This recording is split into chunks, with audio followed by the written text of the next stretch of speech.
All right, ladies and gentlemen, what is going on? And welcome to the inaugural episode of Tailgate Trash Talking, Episode 1, the inaugural episode. To my left here, or to my right, I got my main man, Gary Freas here, who's going to be co-piloting this thing with me, this shit show of a show. So we're going to try to keep this fucking bird in the air. That's all we can try and do, bud. That's all we can try and do. So, but a little bit about Tailgate Trash Talking. It's presented by Backyard Sports Media, backyardsportsmedia.com. Gary and I are also members of another podcast called Backyard Blitz. That is also part of backyardsportsmedia.com, where we talk NFL football. Usually every Thursdays at 9 p.m. So we're going to try and do a little tailgate trash talking a little bit about college football every Wednesdays at 9 p.m. And we're a little new to getting everything going, just about a week up and going with everything. But we got a Facebook page at Tailgate Talk CFB. That is the same handle for our Twitter. And I believe the same for our Instagram as well. So look for more stuff coming on those social media networks here in the coming weeks. So happy to be here, and I'm ready to talk college football. I mean, I know we're a little late to the ball game. We're starting in week 4 here, but man, better late than never. Better late than never. Exactly.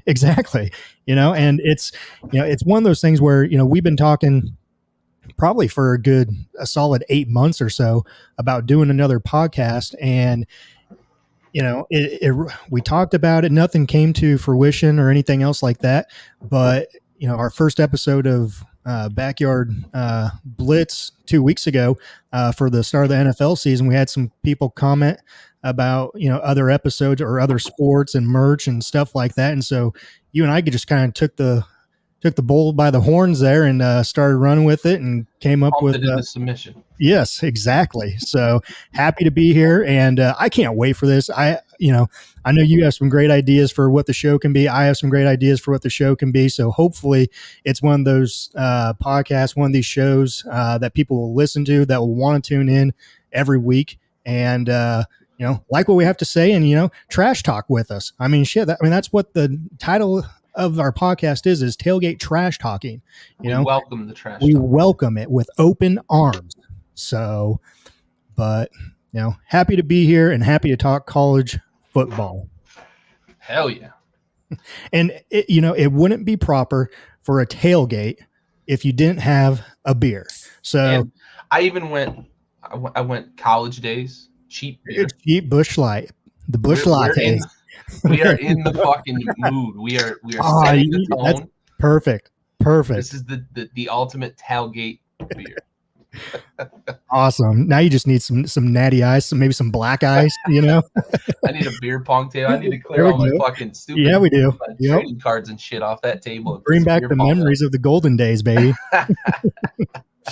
Oh, all right. So getting back to college football here, we're gonna be talking a little bit about this week's previews for the top 25, and then Gary and I kind of highlighted a few of the games that we're most interested to see this weekend.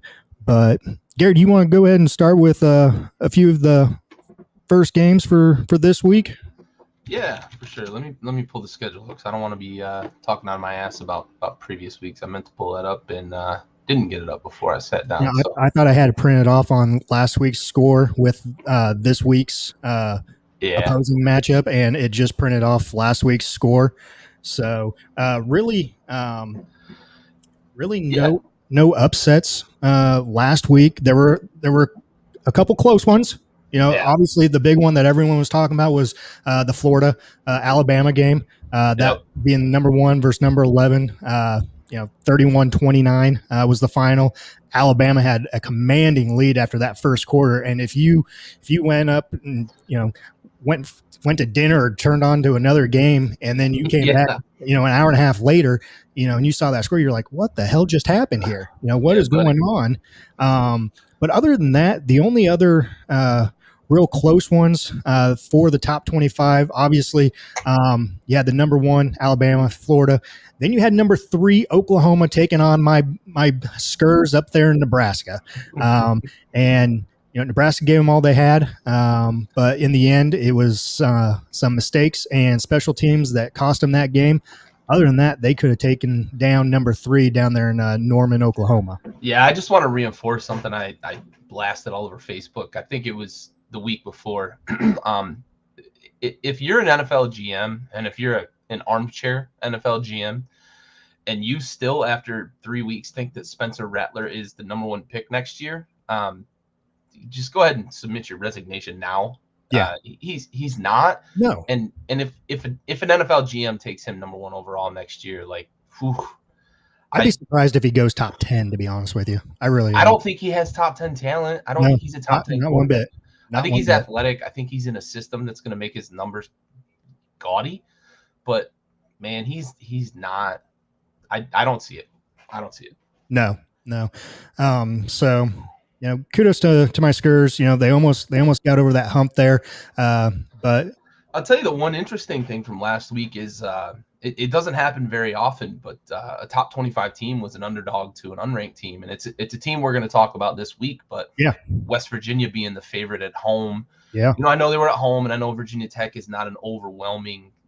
They're not a top 5, top 10 team, but they're still a ranked team, and they were at an unranked opponent, and they were not often. Yeah. It's not often, and in a 2.5 point favorite too. It wasn't like splitting hairs, half point and a half. It was a field goal. Yep. So yeah, that's interesting, and yeah, we're gonna talk a little more about them this week. A little bit more. Yep. Last week was a lot of chalk though, for sure. Yeah, exactly. But moving on, number 6 Clemson, 14 Georgia Tech, 8. Passing game for Clemson, just not getting the job done there. That was a lot closer than I think anyone anticipated it to be. And in the end, Georgia Tech almost had a chance to tie the game there, and just blew it. But a lot closer than a lot of people are thinking, and everyone's wondering, what is Clemson doing? And they lost a lot of talent on offense. Obviously, they lost Trevor Lawrence. They lost Travis Etienne, who's a showstopper, a big play guy. But man, that offense looks totally disconnected. DJ Uyangalele, he does not look like the guy that they thought they were getting. When he came in last year, and he played well against Notre Dame last year in the game that Trevor missed, but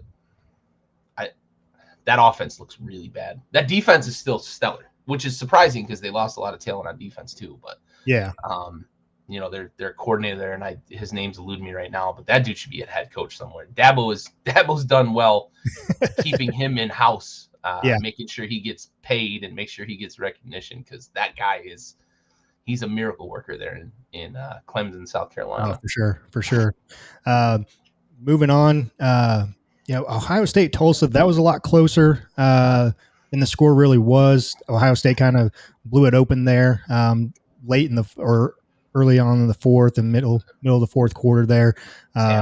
Talent took over there. Running back there broke the freshman single game rushing record. I think had over 270 yards rushing. That one was another one. And then moving on to the big game, the game of the night, Penn State, Auburn, up at State College, whiteout. I mean, I love me some whiteout. Oh man, I'm one of the best traditions in all of football, not just college football. Exactly. And just watching college football, and that game right there, opening week, when you had North Carolina going to Va-Tech and the Inner Sandman and just all of getting the crowd back into it. I mean, I know everyone's talked about it, from week one. We're late to the ball game with it, but it's impactful. It really is. I mean, you have, Penn State, they were the favorites, I believe, but I mean, what happens if they don't have that crowd right there with that energy and everything? Does Auburn go up to State College and pull out a victory or anything like that? I mean, having fans in the stands and having that college atmosphere, that college vibe, you don't get that at NFL games. And I think that's what really makes a difference in some of these close ball games. I really think that's why Florida came back and played so well that after the first quarter, if they would have put four quarters together like they did the last three, they could have taken down number one Alabama. So it just shows you, what kind of impact fans have in a stand and a college atmosphere in a big ball game like that one that we saw on Saturday night. Yeah, I like Todd Ray. Todd Ray says the whiteout has to be a bucket list item. For sure. For sure. If you're going to any college football event, like that's the one to go to. It's probably top 5, I would imagine. For me, I've had that conversation with a couple buddies of mine. Living in SEC country out here, Alabama, Georgia, like some of those games, and then living close to the Clemson and everything else right now. It's one of those things for me where I would love to go to those games. I just don't want to pay the money or, the time and the crowds. I hate crowds. I hate large crowds and everything else like that. But it is one of those things where it is a bucket list item for sure. It's just, why for me, it's, do I want to spend a full day or day and a half, doing all that when I could sit my ass at home, drink beer and watch, 15, 20 games of college football all from 12 o'clock in the afternoon. How much of a difference does it make too that you're going to be there with a bunch of 18, 19, 20 year olds? Right. Yeah, exactly. And my we're son, getting too old for that shit. Yeah. My son's 6 years old, and pretty soon he's going to want to go to some of these football games. So it's not, you really can't, really get trashed or anything else like that. You got to be a responsible adult. Be a dad. Yep. So, but no, definitely, Todd Ray. Appreciate your comment there, and little microwave. Happy to see you too. Get together on something. Music to my ears. Voice of Angel. I'm like a mixture of Jesus and Fergie. Yep, exactly. I don't know which one of us is Fergie and which one of us is Jesus, but hey, it's a good combination to have. But moving on from there. Notre Dame, Purdue. That one was a little bit closer at times. The Notre Dame kind of pulled that one out. I think Notre Dame's going to play a lot of games like that this year. They don't have. I like Cohen, but he's not Ian Book. Yeah. Yep. I think that's what it boils down to. That quarterback. He's efficient. He's not a big playmaker like Book was at times. A lot more mobile Book was, and we'll get back to we'll get back to Notre Dame later on in the segment as well, as that's one of our games that we're going to spotlight. The big upset though, in the top 25, UCLA, good old Chip Kelly going down to Fresno State, 40-37. I was buying hard on UCLA, man. Chip's, I still believe Chip's going to create a perennial powerhouse there in UCLA. I think Chip is very much built for the college game, much like Urban Meyer, who I think is going to wash out pretty quickly in the NFL. Yeah. I did not see Fresno State. I believe it was at the Coliseum too, right? It was, yeah.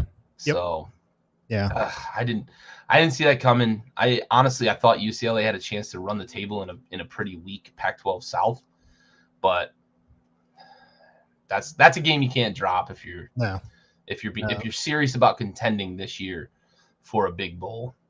That's a game you can't drop. Yeah. Yep. But so moving on, you had West Virginia 27 going to Virginia Tech.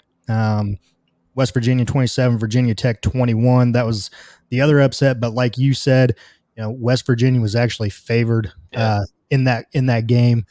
So it wasn't had a chance of the goal line too. Like they didn't let West Virginia off the hook. West Virginia earned it. Mm-hmm. Yeah, exactly. And I think give credit where credit's due. West Virginia, I think they're a lot better than what they are right now. So look for them to kind of make a little bit of noise in the Big 12 in the upcoming weeks. Next one, you had Coastal Carolina 28, Buffalo 25.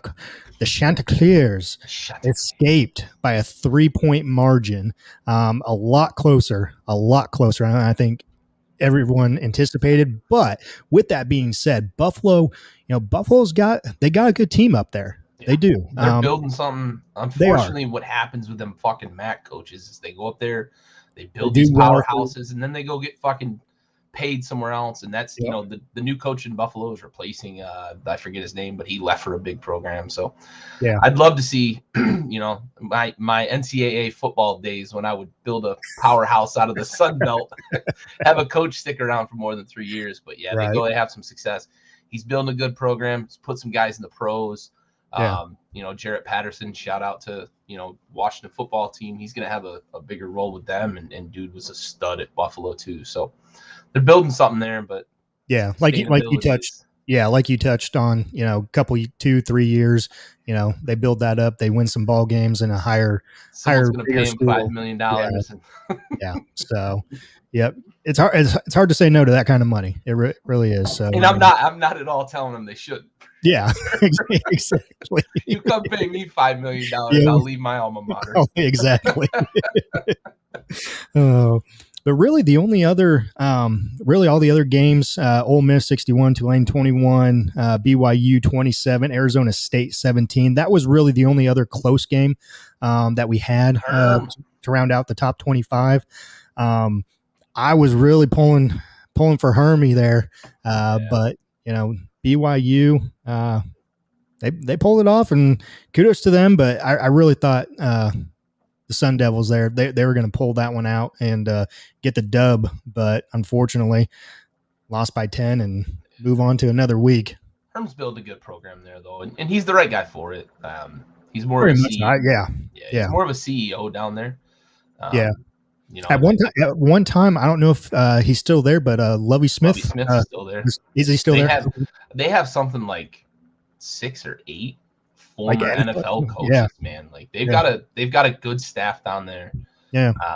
Guys that, Herm's worked with before or, knows from his days coaching. So they've got a good foundation there. And I think Herm's building something there. They're putting a lot of real playmakers in the pros too. Like Brandon Ayuk. I know he's kind of a childish dude, but that dude's a stud if he ever gets playing time again. But, Herm's building something down there though. Yeah, for sure. So other than that, the rest of the top 25 games, they were pretty much blowouts, or everyone took care of business like they should have. So that was just a small recap of last week's top 25s. We'll move on to this week's top 25 games, and where we will highlight a few of our own that we want to touch base on. Yeah, buddy. Gary, do you have the schedule there in front of you, or do you want me to? I do. Okay. All right. I think we'll start moving straight down the time slots this weekend. Our first one in the time slot is Notre Dame, Wisconsin. What? Yeah. Notre Dame. It just happens to be our first game that we want to talk about too. Absolutely. I mean, would you look at that? Yep. Look at the way the cookie crumbles there. Yep, man. That's in the noon slot along with Penn State Nova. I'm buying big on Penn State right now, and then sure. Georgia Vanderbilt's in the 12 o'clock slot as well. Georgia should roll that. Georgia should definitely roll that. But yeah, Notre Dame, Wisconsin, neutral site. Not a fan. Not a fan at all. At this in college sports, I'm less of a fan. Like I get the bowl games and everything else like that, but regular season, what's the value? Yeah, I mean, if this was supposed to be at Wisconsin, going up there into Big Ten country, it's not even in the fucking state of Wisconsin. No, it's at Soldier Field. They're not playing at Lambeau; they're playing at fucking Soldier Field. Yeah, so you lose, and we touch base on this, the college atmosphere. You're not getting a college atmosphere up there at Soldier Field. If you were going and playing at Wisconsin, you're getting the jump around and everything else like that. You're seeing that stadium rock and everything else. You're getting that high volume, that high crowd atmosphere. Man, and Notre Dame's the higher seed here, or they're ranked number 12. They are underdogs going into this matchup against number 18 Wisconsin Badgers. Notre Dame is 3-0 on the season. It's been a tough 3-0. 3-0. Tough 3-0. And they haven't played a lot of tough competition either. No. I think Vegas sees that, and I'm not surprised that Wisconsin's the favorite, to be frank. I would probably pick Wisconsin. Right. Mm-hmm. If we were making picks, I'd probably pick them to win this game because, like I mentioned a moment ago, they're not Notre Dame of a year ago. They don't have the offense that's going to be able to, put a bunch of points up, and Wisconsin's going to grind them. I think they're going to grind them into dust, man. Yeah. I think they're going to do that. What Wisconsin does best, and that's your ground and pound rushing attack. But as you mentioned this earlier, you have the Notre Dame game, first week of the season against Florida State. Florida State took it to them and lost by a field goal, I believe. Notre Dame isn't the Notre Dame that we've been seeing the past couple of years. Honestly, I think if they went to Mighty Mac earlier in that game, man, Florida State probably wins against Notre Dame. Yeah. Interesting thing for this game is the Notre Dame quarterback, Jack Cohn. You touched base on him earlier. It was the former starter at Wisconsin. So he's going up against his former team. He was a 12-6 starter when he was with Wisconsin. Wisconsin's quarterback, Graham Metz, he has yet to throw a touchdown this season. So it goes back to that ground and pound. They are a ground and pound team. They're a ball control type team. There's no secrets about what the fuck they're trying to do. No, definitely not. Everyone knows what they're trying to do, but they execute. They execute and they get the job done. And that's just what we have come to know with Wisconsin for these past few years. Actually, when's the next Watt brother going to be there in Wisconsin? Right? Or cousin or something. Jeez. Yeah. That's their family business is playing in Madison. But no, that'll be a good game. I'm with you. I'm taking Wisconsin all the way on this one. I don't think Notre Dame's. I think they'll be in it, but I think Wisconsin by. I'm going to say 14. Ooh. I don't know what the spread is. That's a much bolder prediction than I would make. I've got Wisconsin by probably anywhere from 2 to 4. I got them by a score. Okay. I just think they're gonna control the clock. They're gonna grind it. I think Notre Dame's gonna be able to stay in the game because Wisconsin's not gonna be able to run away from them. That Notre Dame defense is legit too. I worry about Notre Dame's offense. If I'm a Notre Dame fan, I'm really worried about that offense. Sure. Yeah, for sure. Notre Dame's got a lot of fucking pros on that defense. They've got athletes on defense. Brian Kelly's like an offensive coach too, and he just continues to put athletes in the NFL on that defense. Well, and did he just tie Knute Rockne's all-time win record with last Saturday's victory? I think it was last Saturday, or his next one. I think, I think he tied him. He tied it. His next win puts him past Knute Rockne. Yeah. Yep. Yep. So no, it'll be a good game. Glad it's an early game. We start the day off right. So Yeah, man. I'm all for it. Well, we shift to the 1:00 time slot. We've got the Shanties, Coastal Carolina, taking on an 0-3 UMass team. They're a 36-point favorite. Now that doesn't say a ton because they were a big favorite against Buffalo, but that's a pretty lopsided matchup. Then we get into the later afternoon games. Iowa, Colorado State. Iowa should roll pretty good. Then I'm gonna skip the game that we're gonna highlight and finish up the 3:30 time slot. We've got Clemson, NC State. Actually, we're gonna talk about that one too. Iowa State, Baylor. Baylor is 3-0, unranked. Iowa State's a 7-point favorite, but that's a pretty decent line. Michigan, Rutgers. I love that game for what it's going to be, and I want to talk a little bit more about that in a little bit here. But Michigan's a 20-point favorite. And then we circle back. So we've got 3 games in the 3:30 time slot here that we want to highlight a little bit. I'm going to go all the way back to Texas A&M and Arkansas. Them Razorbacks, man. Oh yeah, baby, Razorbacks. I know you love them Razorbacks. I do, especially since they beat Raul Team in Texas. They stomped them. Arkansas has, I believe, has gotten back to, they could be contenders. Football. Yeah, Razorback football. They already took down ranked Texas. I believe Texas was ranked 15th when they beat them. Yeah. Now they get a chance to knock off number 7 Texas A&M Aggies. Now it is at Arkansas, and this will be the Aggies' first ranked opponent of the season as well. Vegas has the Aggies a 5.5-point favorite, even with second string quarterback. Yeah. Wow. Yeah. I was a little surprised it was that big. Yeah. I expected a little more like a 2.5-point line. I'm probably going to go with Texas A&M on this one, just because I believe they have the experience. They have the coach that's been there for a while. He's got the players. I think they have a little bit more playmakers than Arkansas, but I think this will be a closer game, and I could see it probably being maybe a 6 to 9 point game. But Arkansas does have the tools. They're going up against a second string quarterback. If that defense can put some pressure on him and make him scramble and throw the ball early, not making his reads and everything else, Arkansas definitely has a chance. They have a good running game. If their defense can get some pressure on that second string quarterback, it might be a long road back to Texas A&M.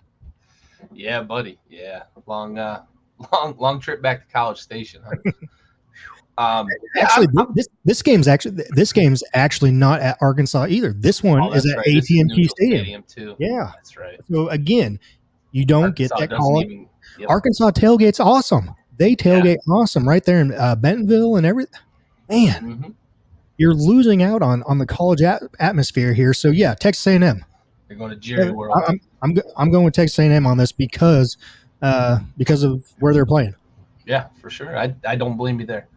I think we're probably going to see Isaiah Spiller really make his presence felt in this game. With authority? I think so. He's one of the handful of best running backs in college football.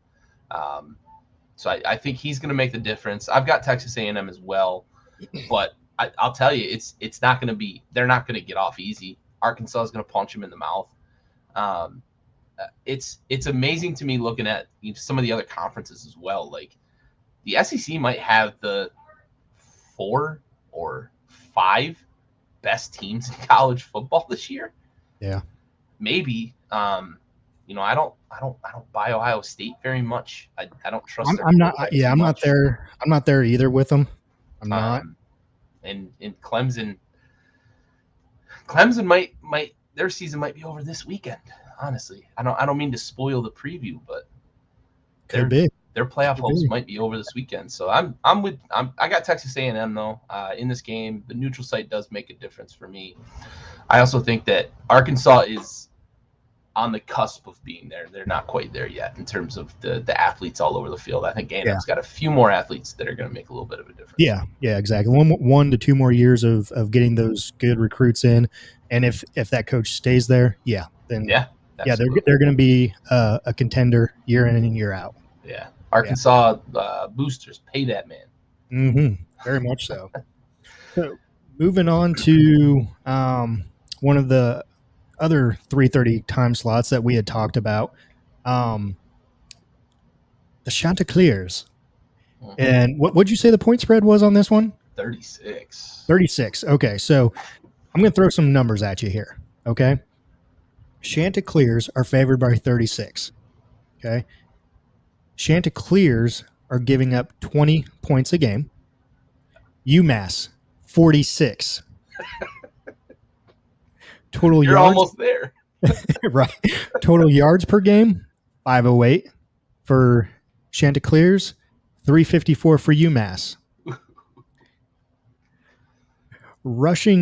Passing yards allowed 132 for Chanticleers, 306 for UMass.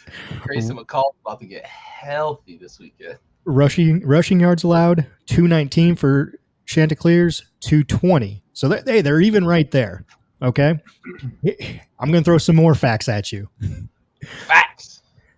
The Minutemen are still looking for their first win since September of 2019. The Chanticleers have won 15 straight. This is a road game for UMass. So you're saying lay the points? The Minutemen have not won a road game since October of 2018. 1994. So if this is one game that we are going to hammer down, this is the game to do it. Lay the points. Lay the mother effing points on Chanticleers, baby. They are going to win by 70. I mean, 36 is just a small chump change to these guys. Like this halftime. Is easily. Oh my God. They're gonna smash for sure. It just seems like if they haven't won a game since September of 2019 and haven't won a road game since October of 18, you're not doing anything right. Like you should just cancel the football program. Haven't won a road game since D-Day. Wow. Jesus, you. Sorry to throw all those numbers at you, but it was one that just like stood out to me. My degenerate gambler. Oh man, I saw those numbers. I was just like, you have got to be kidding me. Like this is ridiculous. And I don't know. I don't see why they're just 36 point. Like move that number up. Put 3 more tutties on there. Oh, and by all means, we are not gambling experts or any means. So if you put money on the Chanticleers and they don't cover for you, we are not held responsible. Yep, not liable. I'm not paying you back. No, I'm not paying either, but I will lay money on the Chanticleers with you. So if they lose, we'll lose it together. For sure. Oh man. Oh. What were the other games we had there at the 3:30 time slot? Yeah, we've got Clemson, NC State. You wanted to highlight that one a little bit? Sure. Is it time to freak out yet for Clemson fans? Yes. Very much so. Very much so. Yes. Oh. Offense has been sputtering. The defense has been generous. Yeah. The defense has kept the Tigers in those ball games and really have won the ball games for them. I mean, you look at the Georgia game, defense right there. But now they'd have gotten blown out. That defense didn't show out. Yeah. But now you had Clemson defensive player. What's his name? Tyler Davis. I think he has like a pulled muscle in his arm, so he's out for an extended period of time. So you lose that pass rushing defensive guy right there. So who knows, what kind of hit or what kind of impact that will have on the defensive side of things. Offensively, man, Clemson needs to figure something out. I don't know if they have another quarterback that they feel comfortable with, that they can maybe do a 2 QB system type offense. I mean, I don't like that type of offense. I've never have. I think it just breaks up. It breaks the continuity with your offensive line and everything that you're doing. But if that's an option for you, you have to start. If they lose this game, or it's another close game like it was Georgia Tech, Dabo has to start looking at other options at quarterback, I think. Something. Well, and they just lost their running back, their senior running back. He's going to the transfer portal.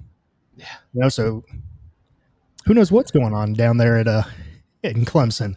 There's something going on. Yeah, I think the focus has to be on the quarterback position, as you said, right? Is it time to look into a timeshare, right? Like, I hate the timeshare, but DJ's not doing it, and I don't know that he's going to fix it. I think that they have less talent on the outside than Trevor had during his time, but you're playing Georgia Tech.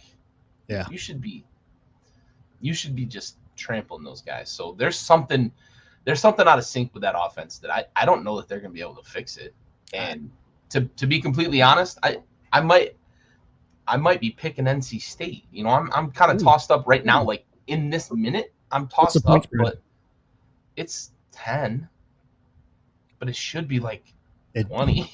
Yeah, it should be. I mean, honestly, it should be double that, but I think Vegas knows, right? And I think Vegas is aware that, like, people are paying attention, and that's where they can make money.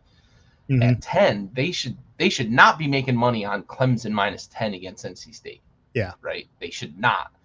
But that's where they've got the line where they can make money on it, and Vegas knows. And I probably would still pick Clemson. If I had to make a pick right in this moment, I probably would still pick Clemson, but I would fucking not feel confident in it. I would. I concur with you on that decision wholeheartedly. I mean, if I was picking right now, yes, Clemson, but definitely do not feel comfortable with that decision at all. It's probably, it's either a 50-50, it's either a coin toss, or 40-60 leaning in NC State's direction for me. I mean, yeah. But yeah, if we were to make a decision right now, yes, I'm going Clemson. I think just because of what they have built within the last 10 years of college football, what Dabo has there, the players that they have, and going off of Clemson's defense, even though they lost Tyler Davis to a torn bicep. I'll still go Clemson. And we make picks weekly on the Backyard Blitz, and there are games that I chalk up like I'm picking this team, but like I know that I could get this wrong, right? Like, I'm aware that this may go the other way, that sort of thing. I'm not very confident. This would be one of those games. If we were picking the top 25, this would be that game for me. Yeah, I'm picking Clemson, but I'm earmarking it like, I fucking hate that pick, right? Yep. So Todd Ray says Dabo's praying for Arch Manning in 2 years. He doesn't have anywhere near a Watson or a Lawrence talent there or coming currently. Yeah, he doesn't, and they thought DJ would be, right? Yeah. And he kind of showed it last year when he looks the part too. Yes, he showed glimpses of what he could be last year when Trevor was out with COVID. Yep. But he definitely is not playing like that type of quarterback we saw last year. I think we not to get too far, kind of too deep in the rabbit hole here on this single game, but last year we have a Notre Dame fan in a group chat with my brother and a couple other friends, and like, we tried to explain to the guy, like, there's a big gap between DJ in Trevor Lawrence last year. Yeah. Right. And he's like, no, there's no way. The guy threw 5 touchdowns. He threw for 350 yards or whatever it was. He put up tons of stats, and we gave him that, right? Sure. He did. He Who were they against, though? However, right, that Notre Dame defense wasn't great last year. Kind of, and they had so much talent on the Clemson offense. Yeah. We tried to explain to him, and I put it to him this way, right? There's a difference when your quarterback is throwing to wide open receivers and your quarterback is throwing receivers open. And what Trevor does within that offensive scheme, he knows it better. Give him that credit. Been in it 2 years at that point. He'd been in it almost 2.5 years and whatnot. But like DJ missed some open guys that would have been touchdowns. DJ missed some open guys that would have moved the chains, those sorts of things. And those are the plays that make a difference between DJ and Trevor. And lo and behold, Notre Dame was not the team that he thought they were going to be down the stretch. So yeah, it's different. It's different with DJ, and this year without that exceptional talent on the outside, I think we're starting to see some holes in his game. For sure. Yeah, major holes. And you know, like you said, going back to the pick, yeah, I'm picking Clemson for right now, but could change between now and Saturday at 3:30. Yep, absolutely. So. All right, let's move on to the other one. I want to kind of highlight this one a little bit, only for some kind of nostalgia. Michigan, Rutgers. Rutgers is 3-0 for the first time, I believe, since and now, damn it, the coach's name is eluding me, but shit. Was it Petrino? No, he coached in the NFL. Now it's eluding me, of course. I'm going to cheat. I'm going to Google. Greg Schiano. I don't even have to. Greg Schiano. Yep. 3-0 for the first time since Greg Schiano was there. They're heading to Ann Arbor. It looks like Harbaugh has got that team in a place where expectations were low this year, and they're exceeding them. They're performing on a very much higher level. Yes, absolutely. And they look like they're adhering to the Harbaugh plan, whereas they've gotten away from it, I think, in some previous years. I want to highlight this game because I think this is a potential, unfortunately, I think this is a potential trip-up game for Michigan, looking past Rutgers, because Rutgers shouldn't win this game, right? And Michigan knows that, but they have Wisconsin next week. Yeah. At Wisconsin, huge game next week. I want to I want to take this opportunity, Jim, if you're watching, don't look past Rutgers. They're okay, right? And if you let them, they might derail your season. You're on a crash course right now with potentially Ohio State at the end of the year to decide who gets that bid, and you don't want to let Rutgers trip it up for you. So no, and you just touched base on it.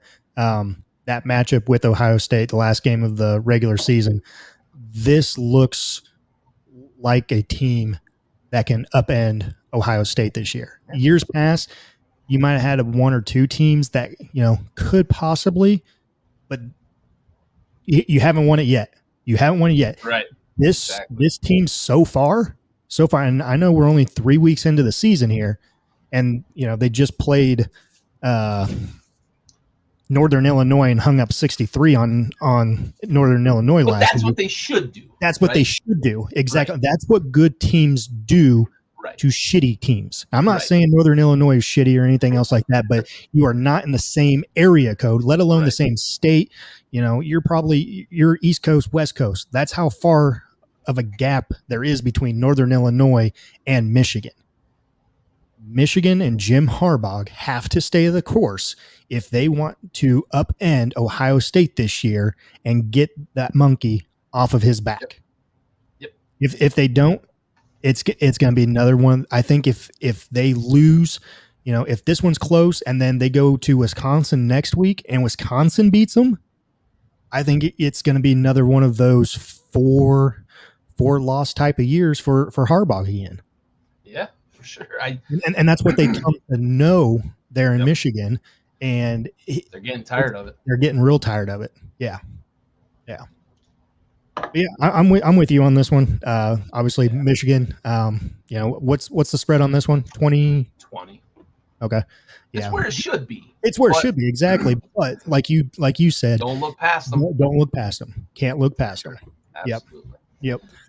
So you touch base on that one. I'm just going to touch base real quick on my game at that 3:30 time slot. Number 20 Michigan State versus Nebraska. Nebraska, Michigan State's 3-0. Nebraska's 2-2 this year. Nebraska's coming off that defeat to Oklahoma, the number 3 team, where they played their best ball all year, and probably some of their best ball in the Scott Frost era so far. I hate to say that just because this is year 4 of his tenure, and they haven't gotten over that hump yet. So it'll be interesting to see if Nebraska can take that momentum that they had last week, even though it was a loss. It was a good loss to a number 3 team. You know what you did wrong that you could have won that ball game. It was 2 missed field goals, a blocked extra point, and stupid penalties. That's what cost you the ball game last week. If you can fix those, and if you can play 4 quarters of football like you did against the number 3 team of Oklahoma, your trajectory is up. You will win this. You should win this ball game against Michigan State. But you're going to Michigan State. Michigan State is 3-0 under new head coach. It's a night game.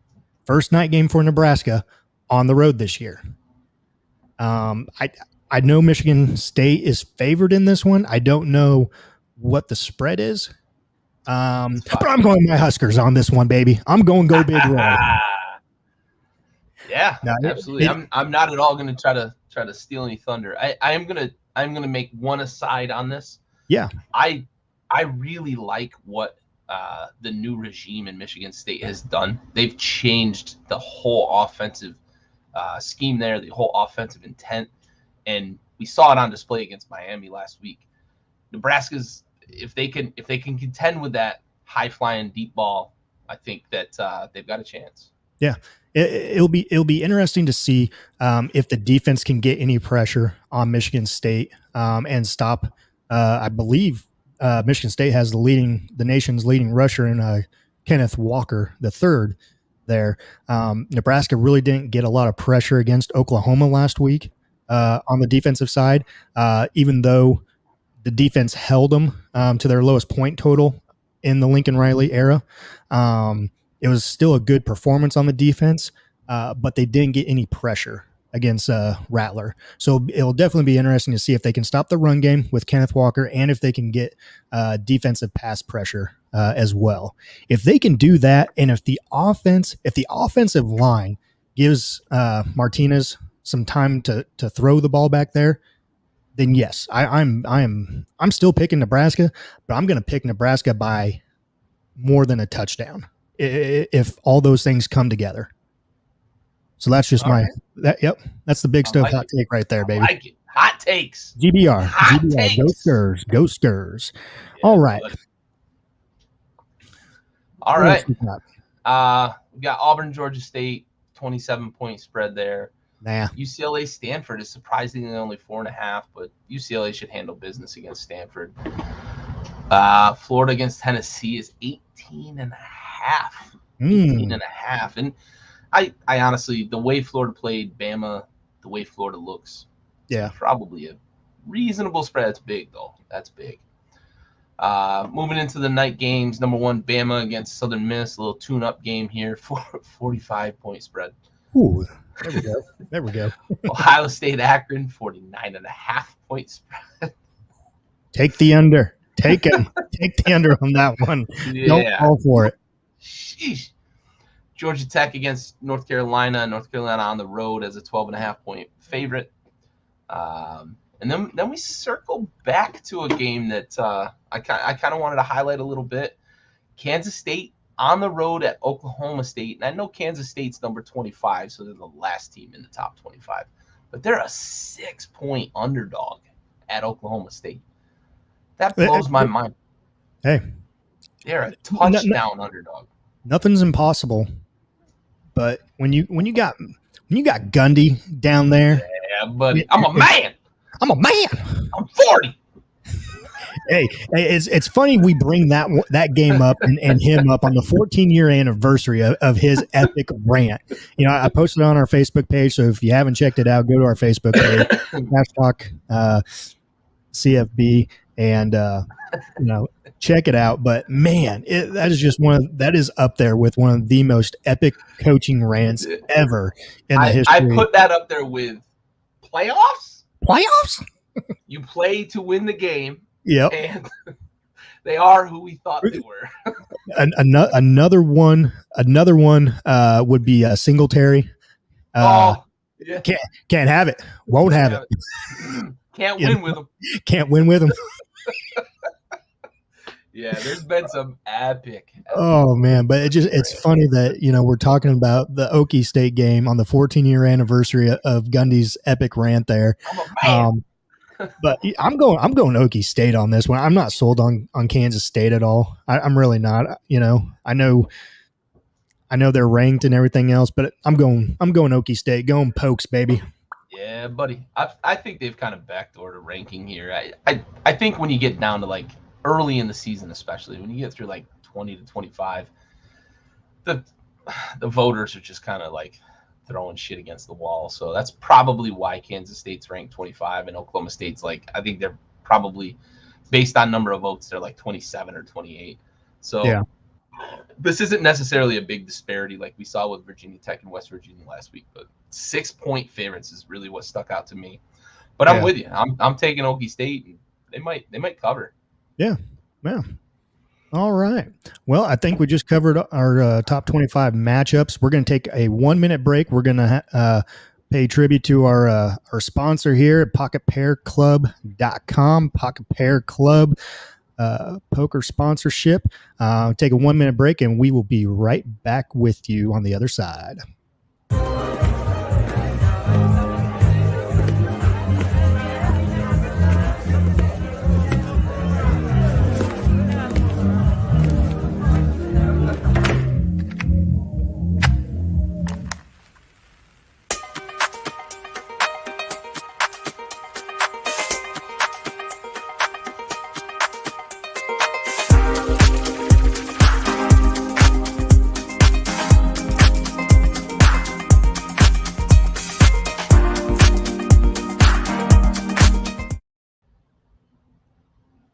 All right. Thank you, Pocket Pair Club, PocketPairClub.com.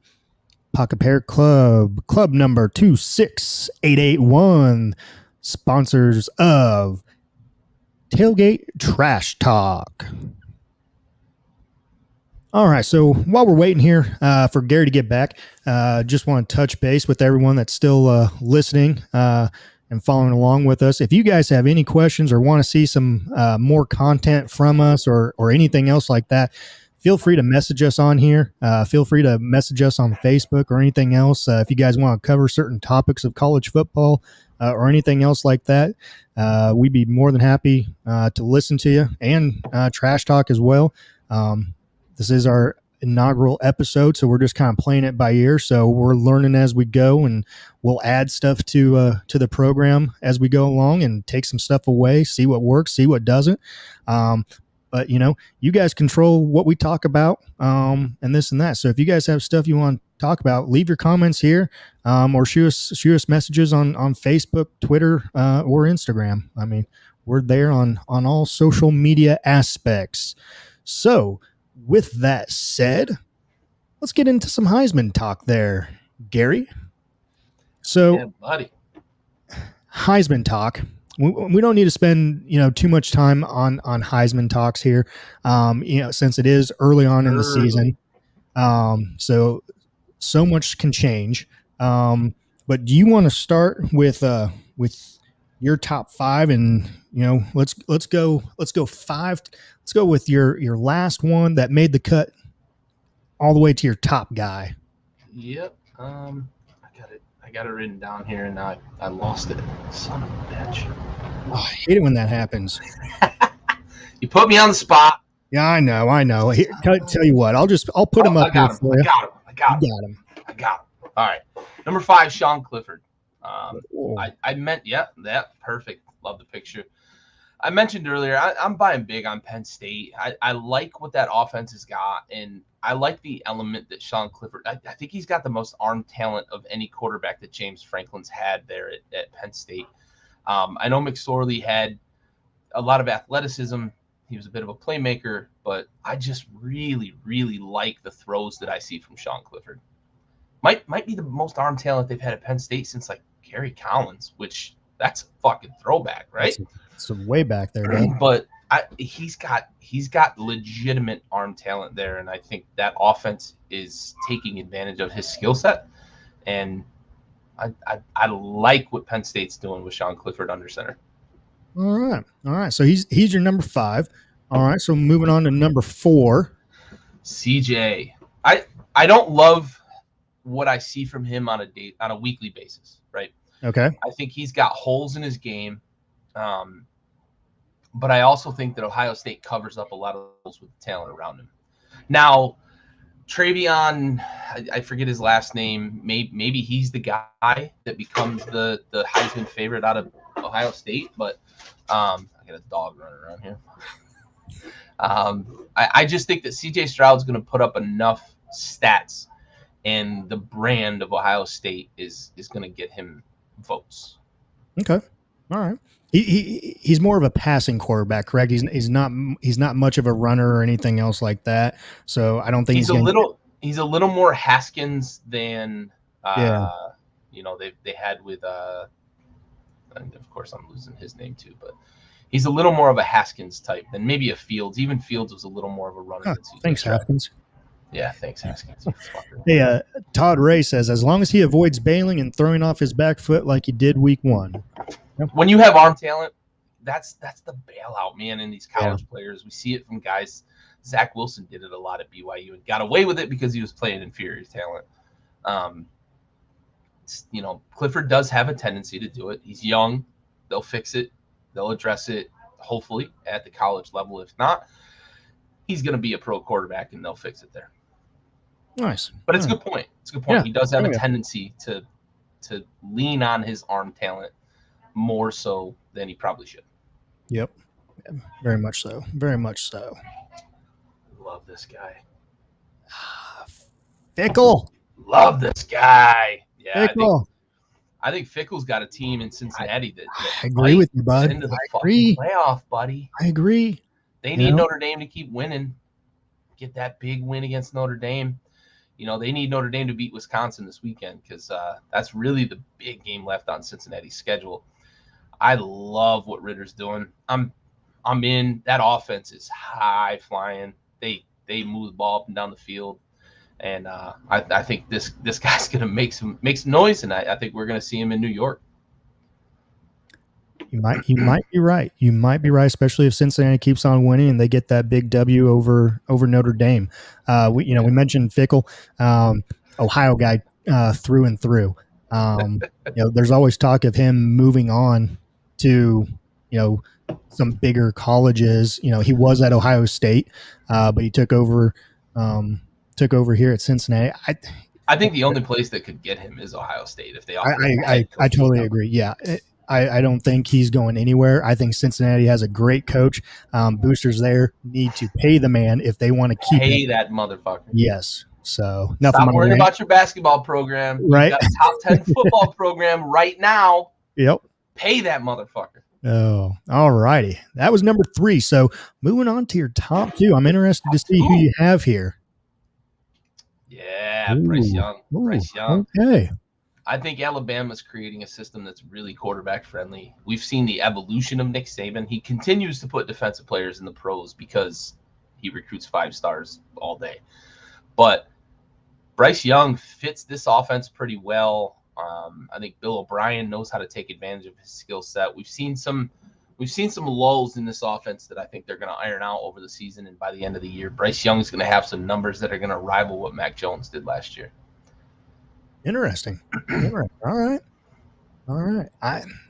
They have so many fucking athletes on that offense. They do. I mean, their quarterback should probably be in the Heisman race every single year, fucking just because of your weapons that you have. So right.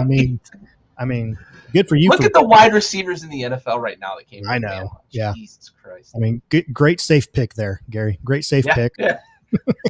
I went way out on the limb. So that was your number 2. So I'm interested to see who you have at number 1. Yeah, buddy. Ole Miss, good old Lane Kiffin. Man. Lane's getting a Heisman this year. Matt Corral, however you pronounce it. I've heard it pronounced 2 different ways. Yeah. That dude can fucking sling it, and that offense is built to fucking sling it. Lane Kiffin wants to throw it all over the yard, and he's got a quarterback to do it. I think by the end of the year, we're going to see Matt Corral pushing some SEC records, like catching those numbers that Mac put up last year, potentially passing him in touchdowns. I think he's so accurate too. That's the thing that I love to see about Corral when he's in the pocket. Dude's accurate. Yeah. He's got a little bit. He's got some nifty feet. He can get outside the pocket when he needs to. I think by the end of the year, we're going to see a guy in Matt Corral that's going to jump onto people's radars as a elite prospect at the next level. Yeah, you mentioned that he's accurate. You know, he's leading Division I quarterbacks right now with 0 INTs. Yep. So yeah, very much as much as they pass, you know, yeah. 0 INTs. I mean, yeah. What's he got? 43 attempts a game, I think it is, or something like that. Yeah. Lane just wants to wing it. He's playing backyard fucking football all day. Yeah, I mean, drawing shit up in the sand. They played the damn Hurricane last week, and they were throwing the ball all over the fucking yard. Hey, Lane does not care one bit. Golden Corral. Yeah, not one bit. He gives a lot of defensive coordinators the shits, just like Golden Corral gives. Todd Ray, Matt Golden Corral. That is priceless. That is a good one there, Todd. Thank you for that one. Oh, that was good. Todd Ray doing his best Chris Berman. All right, so that was your top 5. So we'll see. I can't wait to hear your top 5. Yeah, man. we had a couple. This is a surprise to me for everybody watching. We're all seeing Stowe's top 5 at the same time. Yeah, so I'll admit we might have 1 or 2, or 3 or 4 or 5. You did say you liked mine, so I did. We have a lot in common. We do, and I really think I'm going to surprise a lot of people with my top 5 here, and especially number 5. Okay. Look, Fresno State quarterback, you baby. Hey, that dude. I mean, he is passing. I'm a stats type of person, so I'm going to throw some stats out here for you.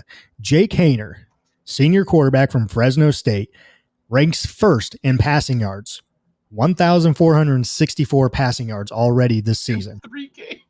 10 touchdowns, 1 INT, 73% QBR rating. He was on my radar.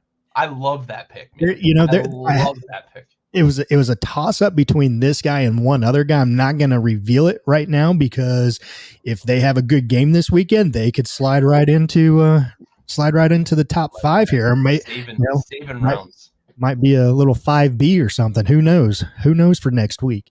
But that's my number 5. Moving on to my number 4. This guy got a lot of hype early on in the season. He's had one bad game, but you know what? It was a game that mattered, and he did not perform.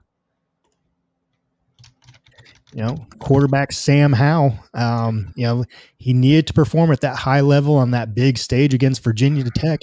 Just didn't do it. He is a junior quarterback, 9 tutties. But 4 INTs already, and just under 1,000 yards, or 900 yards for the season so far. So, he's up there. He stays in my top 5 right now and ranked a little bit higher than Jake, just because of where he was to begin the season. Yeah. But this one is just about to ask you how much of that has to do with your perception of what the voters are going to do because he was ranked so high in the preseason. Yeah, exactly. And that's why he's in my I think his stats are going to recover and he's going to be fine. But I think so too, especially because they play in the ACC. Yeah. So, I mean, that's a good point. But with that being said, if Clemson's not the Clemson who we have become accustomed to this year and they take down Clemson, how much will that be a playing factor in votes he gets for not taking down a Clemson team that in years past has been, the the Clemson Tigers. So definitely be interesting. But if, he's up there just because of where he started the year with the Heisman candidacy. Yeah. The voters don't want to admit they were wrong preseason. Yeah, exactly. So moving on to number 3, we do agree on number 3 in Mr. So senior quarterback out of Cincy, just under 800 yards, 7 tutties, 2 INTs, and almost a 72% QBR rating there for him. Like we touched base when we were just talking with yours, if they can keep winning and get that big win over Notre Dame and keeps playing like he has been, and then plays well in that game against Notre Dame, it could, he very well has a shot of being a top 5 Heisman candidate and going to New York at the end of the season. There's always a stepping stone game, right? Oh yeah. Like last year I think it was different last year because of how dominant that Bama combination was with Mac and Devontae, and how much Devontae was just head and shoulders above everybody else. But every year there's like a stepping stone game, and I think for me, like the first time I realized like how much weight that stepping stone game really had on a Heisman candidacy was RG3 against Oklahoma, when he made those throws late to beat Oklahoma. Those throws on the run, 60 yards, and hitting guys, behind the defense and whatnot. Like that was the moment where everybody was like, "This guy's winning the Heisman." That was the moment for me. I was still kind of like, maybe they take the whole totality of the season, and they do to a certain extent. But there's always that stepping stone game, and I think for Ritter, as long as Notre Dame cooperates and beats Wisconsin and continues to stay undefeated, I think that would be their stepping stone game. Yeah. Yep. For sure. So moving on from number 3 to number 2, this one, you can go ahead and tear this one apart. I had to put this one in there. I was going back and forth between a couple different people for this one, and by no means is this my number 2 for anything. This is way too early Heisman prediction, so everyone can go ahead and tear it apart. I don't care, but this is my number 2 right now. Yeah, okay. Look, I don't hate it. I don't hate it because they lean heavily on him. Heavily on him. And he's been delivering. He's only a sophomore. A sophomore. So it could be one of those where, keeps on progressing. He's playing these cupcake teams right now, but like we touch base, can't lose focus, can't look past each week, stay focused, stay the course. Already has 407 yards rushing on the season, 7 tutties. He's averaging over 8.5 yards per carry. That's gross. Per carry. That's ridiculous. And that's why he's in my top 5. Yeah, I'm not going to tear it apart. I think it's a good pick. I think he's the focal point of that offense. And just like with Cincinnati, as long as they keep winning, I think that people are going to take notice that he is the crux of that offense. Yeah. Yep. So it was a toss-up between putting him in here and a couple others. We'll see how they perform in the coming weeks. They could make their way into the Stove's top 5, but he's there for right now. And then moving on to number 1, you and I agree on number 1 as well. Matt Corral right now. He's a junior, 69% completion percentage, almost 1,000 yards throwing already. 9 touchdowns and 0. That big goose egg in the 0 column right there for the INTs. That's why he's number 1 right now. Yeah, you and I are fucking lockstep on Matt Corral. That dude he's lights out, man. He's lights out, and he's got the coach that's going to keep him moving in that upward trajectory. They've got the weapons on offense. They've got a good running back that he can check down to. Matt Corral is in a good position to fucking win some hardware, man. Yep. Exactly. So that's Gary's and Big Stove's top 5 Heisman. Again, way too early Heisman votes right there. But it's obligatory, right? It is obligatory. We're in week 4. There's plenty of football left to be played. There could be some dark horses that are sleeping right now. that are just going to wake up and just start pounding it down the field, throwing it, running it. Who knows? So stay tuned for, during the coming weeks for that top 5 to just get shattered and have a completely new top 5 in the next few weeks. So, Mr. Andy Flint, you guys talk about sport. That's the comment of the night. Yeah. Thank you, Andy. Mr. I don't like college football. You should talk about sports. Oh, all right. Well done, buddy. Yeah, thank you. This is the tailgate trash talk. That's how you bring the heat. That's how you do it, bud. We'll see you tomorrow night on the flip side. All right. So moving on from the Heisman talk, we do this next part of our episode. We're going to continue to do it week in and week out. We do it on the Backyard Blitz. We call it our Salute to Service. Where we honor a service member of the military that has fallen in battle, and we pay our respects to them each and every week. So if any of you guys have know of any fallen service members or anything else like that, please send them our way. We'd love to honor them. First week that we did the Backyard Blitz for NFL, we honored the 13 soldiers that passed away over there in Afghanistan towards the end there before everyone pulled out. So this next part of our segment is called our Salute to Service, and it is sponsored by one of our sponsors, Folds of Honor. Folds of Honor, it began with Lieutenant Colonel Dan Rooney's flight home from his second tour of duty in Iraq, an F-16 fighter pilot in the Oklahoma Air National Guard. He became painfully aware of the reality families face when a loved one in uniform has fallen or disabled. As his flight landed, the pilot announced they carried the remains of Corporal Brock Buckland. Lieutenant Colonel Rooney watched as Corporal Buckland's twin brother walked somberly alongside the flag-covered casket to meet his family on the tarmac. Among them was the deceased corporal's young son, Jacob. Since that night, Lieutenant Colonel Rooney has committed his life through the Folds of Honor to provide scholarships to spouses and children of America's fallen and disabled service members. Jacob Buckland became the first Folds of Honor scholarship recipient in 2007. So Folds of Honor is our sponsor for our Salute to Service each and every week. They provide military scholarships to men and women's families of fallen or wounded soldiers. Folds of Honor, www.foldsofhonor.org. And so this week's service member that we will be honoring is a little close to home for me. I didn't know him all that well, but I knew his family. His family went to the same high school, grade school that my family went to, same church and everything like that growing up. And he passed away a year after I graduated high school. So tonight,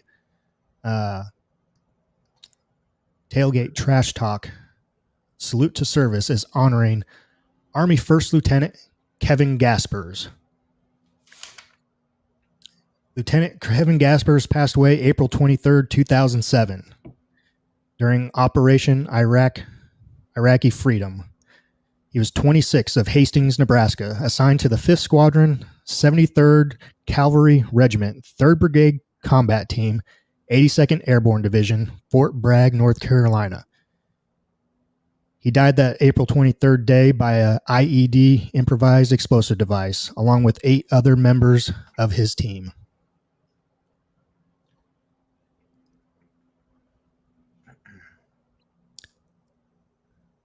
Lieutenant Kevin J. Gaspers, we have the watch for you.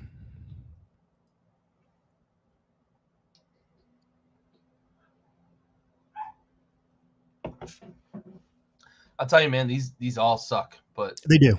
They never, yeah, they're never easy. You want to pay your respects to them, to them, to their families, and everything else like that. But it's, we touch base on it every week, and it never gets old, especially, or it never gets easy, I should say, and especially this one, hometown, same high school. When it hits home, it's so much more. Yep. So, very, very, very good. Very, very nice guy. Very, very nice family. So it's been 14 years, 14 years. So, but like you said, never get easy, and we do them every week. Every week there's a new one. So unfortunately, Yeah, that's the unfortunate part. yep. So last segment that we have before we wrap up the day, the night, the episode is our top 10 plays. Yeah, absolutely. So I can't wait for these. A little bit longer than anticipated on some of the videos, but nonetheless, we have them, and they should be pretty good here. So without further ado, the first top 10 of the Tailgate Trash Talk. Here we go. Number 10. Number 10.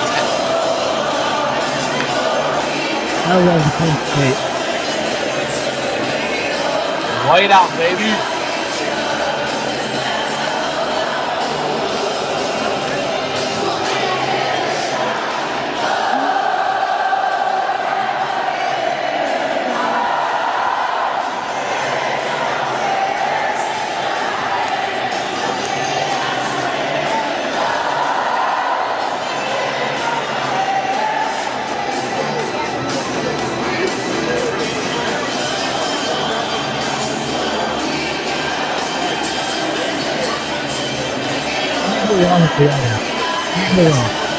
That atmosphere.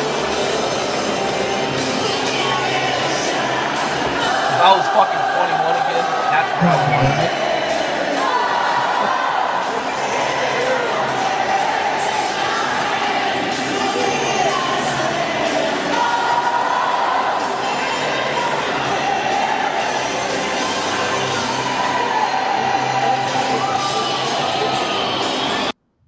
Got a little Love it. Number 9. Hawaii defender catching a pass off the helmet. Off of 1, 2, goes off your head on his face. And then Kaneshiro is able to come up with it. What a catch. What concentration. Number 8. And this ball will be downed inside the 10. Excellent. There should have never been one, but kudos to Memphis for turning it almost 90 yards. Yeah, Calvin Austin will take it all the way the other way. That is a play that should not have happened. I mean, watch the official comes in, he throws the marker down, but watch the hands go up as if the play's over with. He's calling the play dead. And you can see the Mississippi State special teamers there, they all stopped. Austin goes and grabs the football and takes off for the touchdown.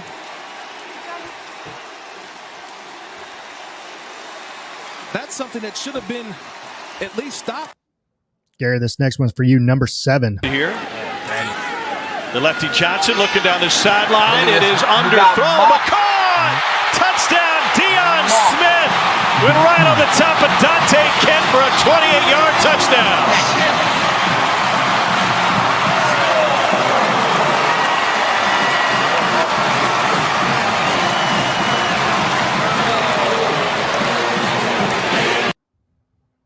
Number 6.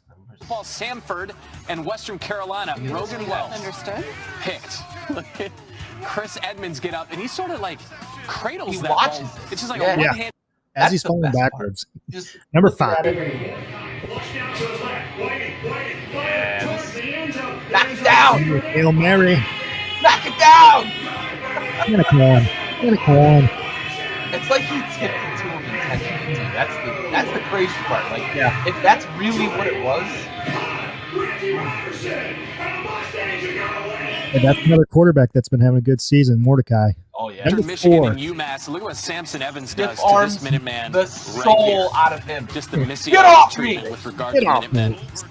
He's Travis in, Henry's head got to the- nothing on and he's- me. And he's number 22. Number From the 3. broader picture, you know, the whole With South Carolina Gamecock action here. Got it. What a catch. And a one-handed catch by Jalen Brooks. Well, this is definitely worth another look. What do you think? Almost exactly kind of like the top 10 on what we did. Definitely be on there. Yeah. You'd be hard-pressed to find a better play. A little more laid out than that. Exactly. Yeah. Number 2, going to North Carolina. Looking long, looking for the end zone, trying to strike. Got the elbow down. I don't even know if he got the elbow down. I think he got the sideline. Yeah. Touchdown, Josh Downs with a spectacular catch. Unreal. Get that foot down. Oh, you're right. He did get the elbow. Unreal, though. And number 1. Yeah. Gotcha. Number 1. Unfortunately, Martinez. Here we go. Throws. Oh, Interception. Oh, my gosh. DJ Graham. Give me that, Odell. what a catch. Gotta give it to him. It was one hell of a catch. Unbelievable. I mean, defender going back and one-handing that. I mean, I'm sure everyone saw it, but Spencer Rattler's face, Trey Young was there. Trey Young got it on video. That right there is going to go down as the catch of the season. I'm going to say NFL and college. Oh, all right. I'm going out on a limb right now. I like that take. that was one hell of a catch. So, I like that take. But that concludes the Stovall, the Big Stove, the Gary top 10 plays of week 1 of Tailgate Trash Talk. So, man, it seems like we went longer than we wanted to by about 20 minutes. No, not bad at all. But not bad at all. Got some good comments there from some people, so we appreciate that. Todd Ray, Talia, and of course, our main man Andy coming Flint in from the top rope, coming in from the peanut gallery. But no, I mean, like I said at the beginning of the show, we're here to talk college football, trash talk. So by all means, leave us your comments, talk with us. We'll put the comments up there. We'll talk with you. We don't mind getting a little off track because that's what we do on a weekly basis. So, Gary Freas Sr., man, your dad's just awesome. He tunes in on every episode for the Backyard Blitz. Now my dad's not even a college football fan. Oh, no. Are him and Andy together right now then? Yeah, I'm surprised he's not saying the same thing. But yeah, he's loyal man. I appreciate it, Dad. Thanks for showing up and viewing. Yeah, my dad doesn't care too much about college football, but definitely he's out here. I appreciate it. Good deal. But no, like I said, we're going to have some merchandise coming here in the next month, both for Tailgate Trash Talk and Backyard Blitz. Again, Gary and I, we're going to try and we're going to do Tailgate Trash Talk every Wednesday, 9 p.m. And then Backyard Blitz, where we have myself, Gary, Mr. Andy Flint, and Raul Herrera joining on the Backyard Blitz every Thursday, usually around 9 p.m. as well. So we're talking NFL football there, college football here. Check us out, Backyard Sports Media, and we'll be good to go. James Little, can we talk week 4 college football? Yeah, buddy. We did, buddy. We did. Plus, for Notre Dame plus 7, though, huh? No. Let them know how you feel, Stove. Notre Dame. Well, no, not at all. Not at all.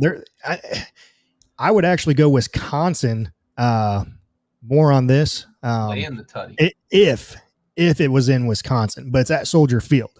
So I'm going Wisconsin by 10 on this one. I think Wisconsin's going to run the ground and pound and, take it to Notre Dame and ball control.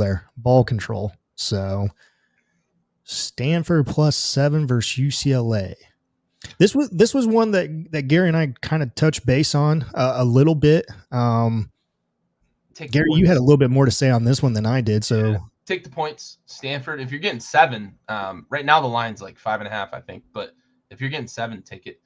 UCLA is going to win, but by less than a touchdown. It's going to be a pretty tight game. Stanford plays tough at home, but if you're getting 7, take the 7. But again, we are going to reiterate, we are not a gambling. I'm not paying you if you lose. And we are not going to be held responsible for any losses, but we will be held responsible for any winning. So if you want to send winnings our way, when you win. Yeah, if you're getting 7, take the 7.